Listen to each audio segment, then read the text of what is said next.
നമസ്കാരം. തെന്നാലി രാമൻ കഥകളിലെ 8ാമത്തെ കഥ. കണ്ടാൽ മണലാണെന്നേ തോന്നുകയുള്ളൂ.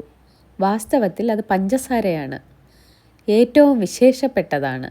വിദേശത്തു നിന്നും പ്രത്യേകിച്ച് വരുത്തിയതും. ചക്രവർത്തിക്കായി ഉദ്ദേശിക്കപ്പെട്ട പഞ്ചസാരയാണത്. പഞ്ചസാര കൊട്ടാരത്തിൽ വന്നെത്തിയതേയുള്ളൂ. ആദ്യമായി അതൊന്ന് വെയിലത്തിട്ട് ഉണക്കേണ്ടതുണ്ടായിരുന്നു. ഭൃത്യന്മാർ പായകൾ കൊണ്ടുവന്ന് കൊട്ടാരമുറ്റത്ത് വിരിച്ചു. അതിനുശേഷം പായകളിൽ പഞ്ചസാര വെച്ചു. അതങ്ങനെ വെയിലത്ത് കിടന്നുണങ്ങിത്തുടങ്ങി. മേൽനോട്ടം വഹിച്ച് അവിടെ തന്നെ നിൽക്കുകയാണ് ചക്രവർത്തി. ആ സമയം രാമൻ ഇവിടെ വരാനിടയായി. രാജവിദൂഷകന് ഏത് സമയത്തും കൊട്ടാരത്തിൽ ചെല്ലാം. ഇപ്രാവശ്യം രാമനോടുകൂടി മകനുമുണ്ട്. തിരുമേനി, എന്താണ് പായകളിലിട്ട് ഉണക്കുന്നത്? രാമൻ ചോദിച്ചു. വെറും മണൽ, ചക്രവർത്തി പറഞ്ഞു. അദ്ദേഹം വെറുതെ പറഞ്ഞതാണ്. രാമനെ കബളിപ്പിക്കണം. അതായിരുന്നു അദ്ദേഹത്തിൻ്റെ ഉദ്ദേശം.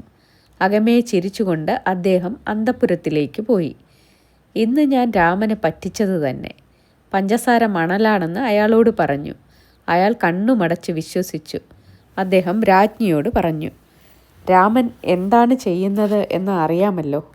രാജദമ്പതികൾ കൊട്ടാരമുറ്റത്തേക്ക് തിരിച്ചു ചെന്നു. അപ്പോൾ അവർ എന്താണ് കണ്ടതെന്നോ?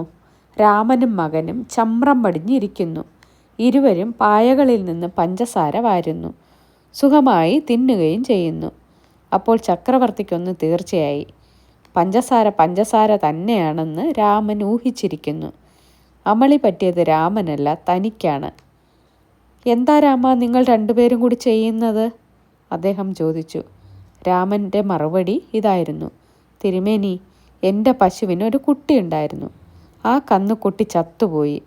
അതിൽ എനിക്ക് അതിയായ ദുഃഖമുണ്ട്. ദുഃഖമുള്ളവർ വായിൽ മണ്ണിടാറുണ്ടല്ലോ. ഞാൻ മണ്ണിനു പകരം മണൽ വാരിയിടുന്നു. നന്ദി.